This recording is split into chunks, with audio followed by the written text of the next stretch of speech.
اللي بيحصل بقى في الزمالك دلوقتي؟ يعني الزمالك دلوقتي ايه اللي بيحصل له بقى؟ خلي بالك، يعني انا شايف ان الزمالك عادي مسالم جدا، مش فارق معاه اي حاجه اصلا. التخبطات اللي عنده في الاداره، زيزو اللي مشي من عندهم، كل الحاجات دي كلها مخليه الدنيا عندهم ما بقتش مستقره. فهو دلوقتي اعتقد ان هو مش فارق معاه اي بطوله، مش فارق معاه اي حاجه. انا مش فارق معايا حتى اطلع شكلي حلو او شكلي وحش.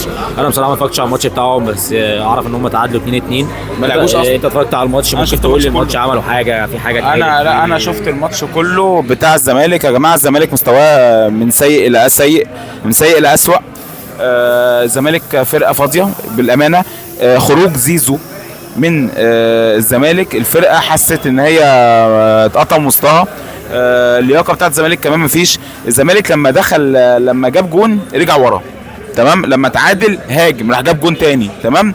وراح بعد كده رجع ورا تاني، راح دخل في جون التعادل. ما عندوش حلول.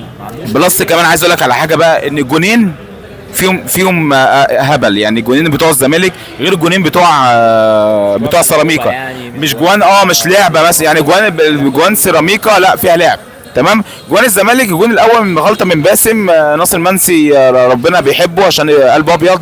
جاب جو. والله العظيم احنا بنحبه كاهلاويه، يعني مش حراق بالنسبه لنا ولا حاجه، تمام. النقطه الجون الثاني انا شايف ان هو فاول على جزيري. انا شايف ان هي فاول، مش جون خالص. يعني ايا كان، ايه اليوم الحلو ده؟ اليوم فعلا كل حاجه فيه حلوه ونتائج كلها حلوه. قول لي انت النقطه دي. عايز اكد على حاجه تانية. مش معنى كده ان الدوري خلاص بقى في الجزيره والكلام ده كله. عندك 3 ماتشات مهمين جدا جدا جدا جدا جدا. اول ماتش سيراميكا، بنك الاهلي، فاركو. الثلاثه دول عاملين ماتشات اصلا دلوقتي جميله جدا، وهم اللي بيخلصوا لك كل حاجه. فانت محتاج ان انت تركز جدا.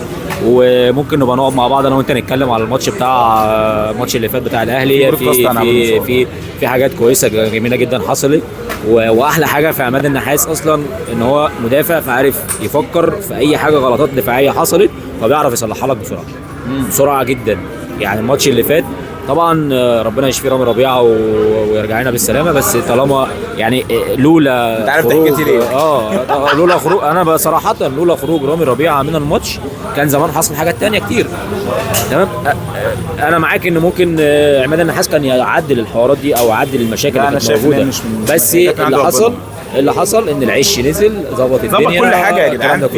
خليها في مره تانية نقعد انا وانت نتكلم فيها، وان شاء الله نطلع حاجه حلوه باذن الله للجمهور. حبيبي يا حميد. قشطه يا رجاله، قشطه ميشو، نورتني في الفيديو ده والله. راكب ضحك انا رجاله.